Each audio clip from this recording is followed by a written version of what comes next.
since it's 20 days to the next general election, we're setting that agenda for people that we are new elected leaders on way forward out of this present arrangement that we have in Nigeria.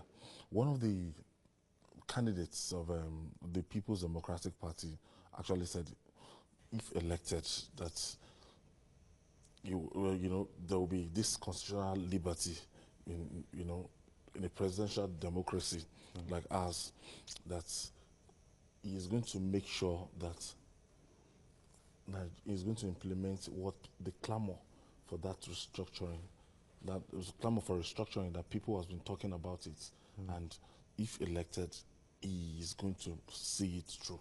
What do you make of this?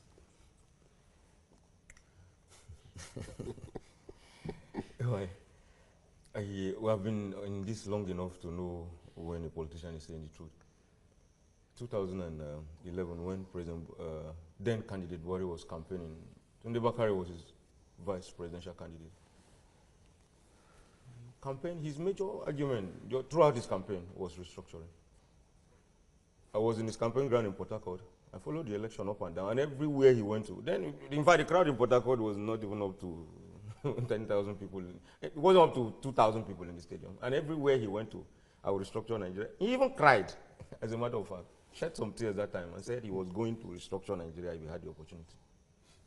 He has been in power for 4 years. The person you say is talking about was vice president for 8 years. His party did not restructure Nigeria.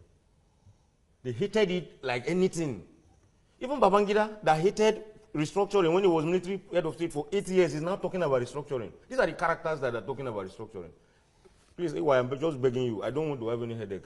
These people are lying. If there's any Nigerian out there that is believing them, it is a lie. They don't want to restructure Nigeria.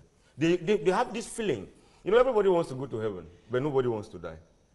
They know that Nigerians they have that feeling that if our country is restructured, it may work better. So just sing that song. Sing it until they vote for you and you get into power. On a pessimistic note, how do we walk that path to make sure we change the status quo? There must be a radical departure from these two evils that we have. This coin, one coin with two sides, called APC and PDP. Nigerians must wholesale reject this pack.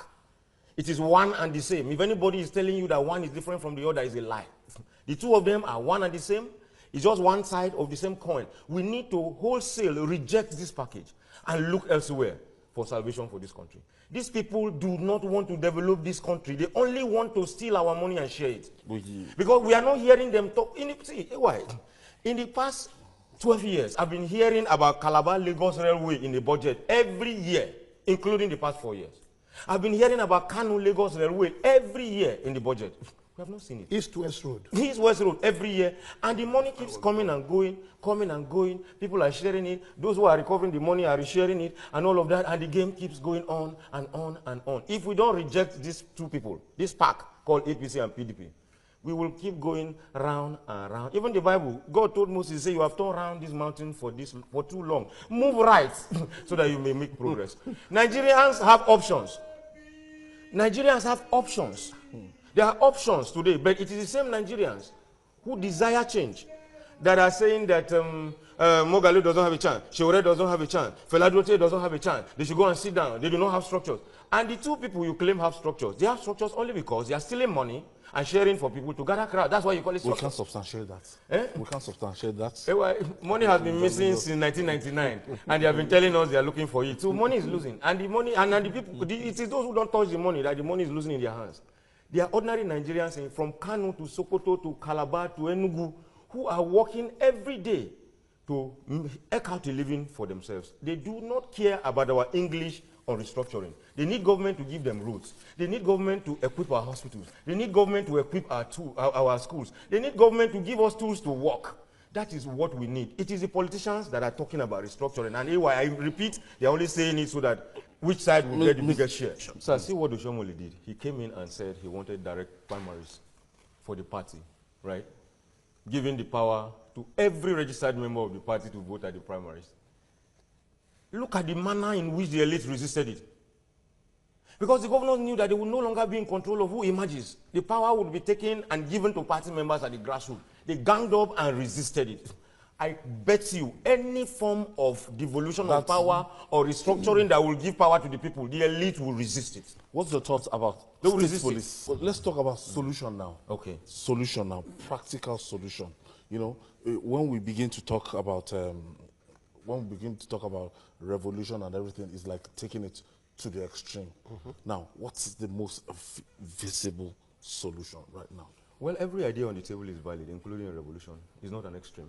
As a matter of fact, extreme. every idea on the table is tenable.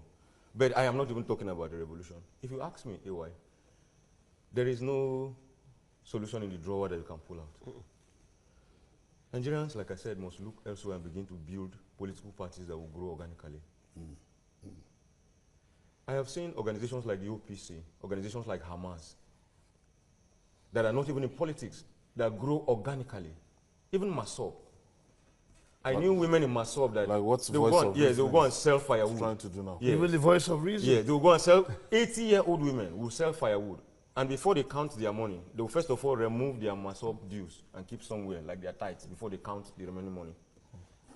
Every Palestinian, everywhere in the world, contributes something to Hamas back home. Nigerians need to take time. As a matter of fact, I have told you already that is what we are doing in our party in Cross. We need to take time and build political parties that will grow organically, that will grow from within. Not when you need population, you take money, go and hire people to come and fill a hall. No. Political parties that will grow like churches. You know the way they start? They start from a garage. In 6 months' time, the whole place is full. And when you say praise the Lord, everybody is saying hallelujah. Properly indoctrinated. Properly indoctrinated. They will see out of their poverty, bring money, and make the pastor richer. But that's not exactly what I'm talking about. What I'm talking about here is that we must be able to build political parties that will win the hearts of the people, that will be tied to an ideology. Even when we were in CDHR, we had cells all over universities in the country. That is where we were indoctrinated as young activists. We were cadres. Yes. So I think that the new generation, the new crop of politicians, it's a discussion that is even going on even in our own party, the AAC, where the new politicians must run away from this carrying money to go and hire crowds and go down. Use that style that the church is using. Even if it is home cell, wherever it is, just find a way of getting that style, adopt it, modify it, and use it to build political parties. And let's give ourselves time, between 4 or 5 years, and plan to get these people out of power. Like I said, you are not going to pull a solution out of a drawer. It doesn't exist anywhere. It must take time for us to plan. But if we continue to think that these two behemoths called PDP and APC will develop this country, we will be waiting for Godot. We will wait and wait and wait, maybe until they finish dying. They will put their stooges one after the other, because as they are living, they look for people that fella call men of low mentality. They will not allow people who are intelligent, who are thinking development to emerge. As they are living, they look for a stooge that will protect them, that possibly has low mentality, because an intelligent person will argue with you. An intelligent person will question you. An intelligent person has a mind of his own. A Nigerian politician does not want a person that has a mind of his own to follow him. So Nigerians must look elsewhere, and we must take our time to build institutions, organizations that will grow organically. That's the only way we'll be able to kick these people out. The final word. I just want to tell Nigerians that the elections are 20 days away, like you told us. Go out there and vote. Don't allow any politician to use you to do violence.